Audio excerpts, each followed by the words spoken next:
You are at the Center for Maximum Potential Building Systems, and maximum potential is a very difficult thing to satisfy because it's beyond the present and it's somewhat obvious, but not always.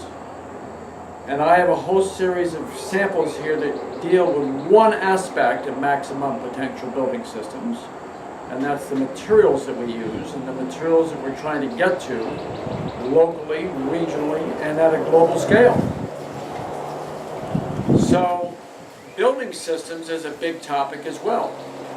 So you can talk about building systems from the aspect of creating systems, systems of building, systems of thinking, systems of community development, and we do a lot of those things because we are the oldest in the country doing sustainable planning and architecture work.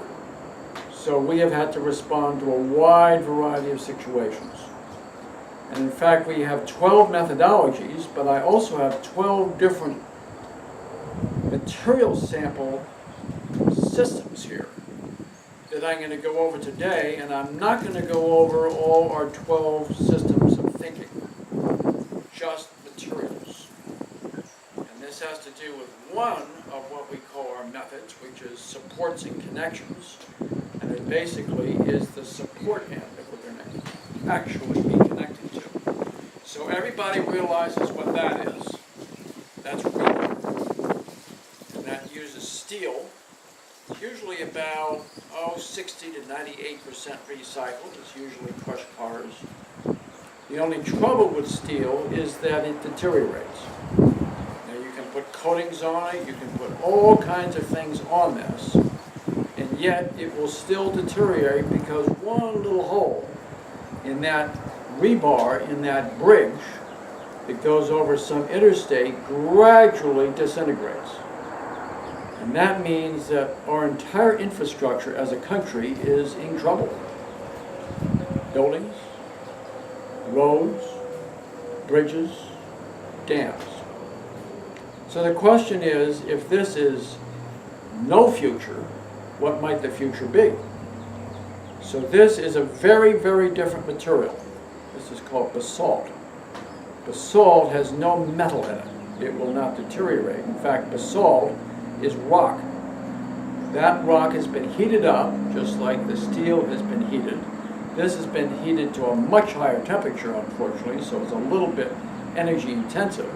But what comes out is a permanent rebar and a permanent way of reinforcing buildings that is extruded from molten basalt.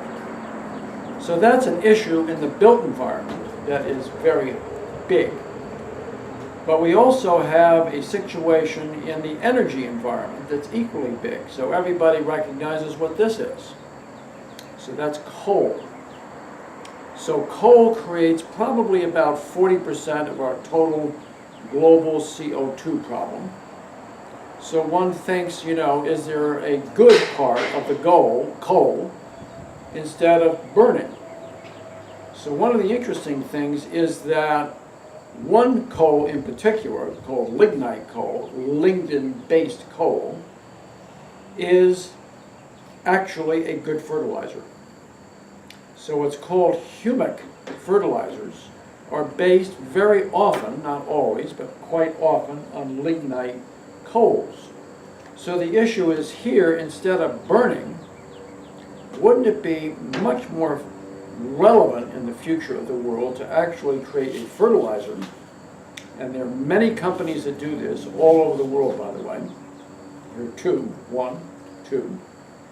And in this case, it actually grows the fuel, grows the materials, grows the lumber, grows whatever, and maybe, just maybe, coal was put here by some higher power than us to actually give us another chance instead of our stupidity of burning it, create better soils. So also on a global basis, this is big news that, people don't sort of connect to this. But on a worldly scale, 20% of all housing is earth. And usually it's adobe. Just happens if you look at the soil maps, what adobe is sandy loam. Sandy loam is agricultural soil, or the basis for agricultural soil. So the one soil that we should never be building with is adobe, and yet sustainability people say earth, adobe, that is a sustainable future. Very often in the same locations there's something called caliche. Caliche is a calcium carbonate material. With a very little effort of stabilization of this material, a little bit of cement, a little bit of lime, a little bit of whatever, that it actually creates a material that solves building codes anywhere in the world for up to probably 4 or 5 story buildings. This does not conflict with food. You cannot grow in this material. You can grow in this material. So as we go along here from bad to good, bad to good, bad to good, this is another biggie. So here's Portland cement. So Portland cement is about 6% of our global warming problem, the production of that. It also has another interesting trait, and that is that it requires potable water in order to go and make the cement. 6% of global warming, potable water. Now one could go and say, all right, let's go and use fly ash cement, which is the byproduct out of coal-fired power plants. The problem with this one is that in just using that fly ash, you're actually indirectly supporting the burning of coal. You don't realize that until you're in China, and the Chinese say, wow, finally we have a way of continuing burning coal. No good. So we have come up, and a whole lot of other people, including the Chinese, historically, have developed a way of actually producing a cement that's carbon neutral, number 8 material in the world, magnesium oxide, number 4 in seawater. So when you actually produce good water from seawater, desalinization, this is a byproduct of desalinization. But unlike this, you can mix the salt water to make the concrete. You put salt water in Portland cement to make concrete, you are in big trouble. No real structural limitations in doing that in this material. The other thing you can do with this material, as you can with Portland cement, but here it's more important for the reasons that I mentioned, is that you can mix it with bubbling techniques, some of them organic, that make insulation. And you can also mix organic kinds of things with it to reinforce it. Whereas you mix those organic things with this Portland cement, it makes tannic acid, causes a lot of commotion. The cement comes apart over time. So here are 2 goods. I should have a bad here, but I don't. So the bad here would be regular wood. Regular wood use is fine if you renew it. The only trouble is wood rots. When wood rots, the carbon goes into the air, so most of the buildings that we produce, since they're lousy ways of using wood, actually are carbon problems within about a 40 to 70 year period. This is silica glass, i.e. stabilized for this wood to last about 100 years. But the advantage here also is you just increased your pine, say, 2.5-fold in its strength. So not only do you have a 100-year wood, you don't need as much wood because it's 2.5 times stronger. Now one knows what's going on with a CLT, cross-laminated timber, basically a sophisticated plywood, and these can come any thickness that you can dream of. And there are high-rise buildings, 9-10 stories being built out of this. Now just think if you took this process and connected it to these guys, which don't know anything about that process yet. So here you have wood buildings that are basically permanent carbon sinks for for 100 years that are much stronger, need less wood, you can do more buildings. Okay, now that was the top row. Now we're going to go to the second row. So the second row here is equally significant as the first row. It deals a little bit more with the biological world. Now we did cross a little bit here. We talked about this, and we talked about this, biologically based materials. But one of the things that's sort of very interesting about that second row is that there are many plants that we like to pay no attention to, in fact that we call invasive. They can do a tremendous amount of work for us because the way that they're invasive is that they love our waste. They love sewage. They love heavy metals. They love ways of cleaning water for us, but to enable them to grow. So chorizo, bamboos, all kinds of things like this are incredible ways of rapidly renewable resources that can actually clean our water, clean our waste, clean our landfills, do many things.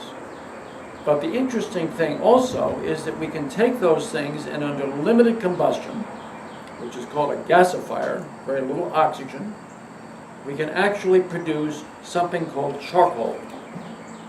Charcoal is our future, because charcoal, when you bury it in the soil, is biochar. The reason it's called biochar is that it attracts a lot of those nutrients and trace elements and so on, and don't let them go and disappear when it rains. It captures them molecularly and holds them in the soil. So the soil becomes a phenomenal carbon sink, because a lot of the carbon in the world is in the richness of our soils. So here is a byproduct of energy production that came from waste treatment into a material that goes back into the soil, and you granulate it and you put it in to the soil to make it available for all those little critters. Here's an example of what that is about. So it's sort of interesting. I mean, this is coal and this is biochar. Two very differently based things, but yet they can go and create good soil that is key for our future. Now, let's talk about rapidly renewable materials for structural purposes. So bamboo is astounding. Everybody knows about bamboo. They might not know about structural bamboo. So structural bamboo is thick-walled bamboo. It's grown in various places of the world. Bamboo has many different things that can be done with it. You can get diapers at Target now that actually have as their absorption pad a processed bamboo. So that's bamboo that comes from the fibers of this, and so it becomes a very good way of insulation, a very good way of absorption, and one of the things it can do is it can also reinforce this stuff up here called magnesium oxide cement. But magnesium oxide cement also has many other reinforcements. So sisal and hemp and various things like this are phenomenal ways of rapidly growing the fibers that it takes to reinforce this. Now, your reinforcement is not going to be as good as this, which was that. Now, anyway, that was the basalt.